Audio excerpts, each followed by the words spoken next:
বিসমিল্লাহির রহমানির রহিম।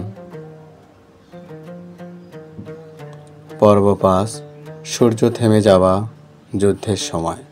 সিরিজ নবীজির মজেজা, আল্লাহর রহমতের প্রকাশ।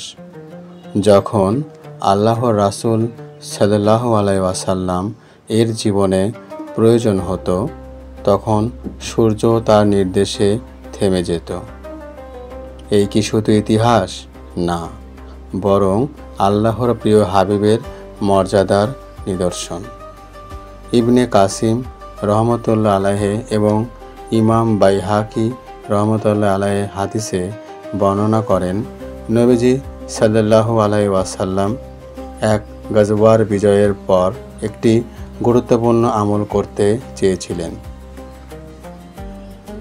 কিন্তু তখন সূর্য অস্ত যাওয়ার পথে।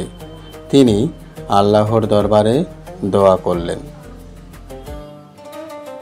হে আল্লাহ, আমার কাজ শেষ না হওয়া পর্যন্ত সূর্যকে থামিয়ে দাও। আল্লাহ তাআলা তার দোয়া কবুল করলেন। সূর্য থেমে গেল। আকাশে যেন সময় স্থির হয়ে গেল। এই ঘটনা ছিল নবুয়তের সত্যতা ও মজেজার জ্যোতিপ্রকাশ। মারিফাত ভিত্তিক ব্যাখ্যা। প্রশ্ন হলো, সূর্য যে মহাবিশ্বের কেন্দ্রীয় নিয়মে চলে, সে কিভাবে থেমে যায়? উত্তর একটাই, আল্লাহর হুকুম ছাড়া কিছুই ঘটে না। আর আল্লাহ যাকে ভালোবাসেন, তার দোয়া অসাধ্যকেও সাধন করে। এ ছিল একটি আসমানি ঘোষণা। নবীজির ইচ্ছা আল্লাহর ইচ্ছায় পরিণত হয়।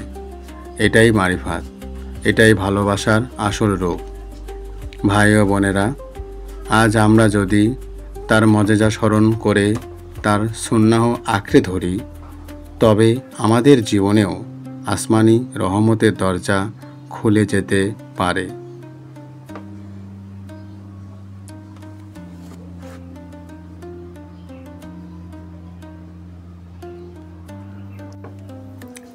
নবীজির প্রতি ভালোবাসা শুধু মুখে নয়, হোক অন্তরের, কাজে, চরিত্রে।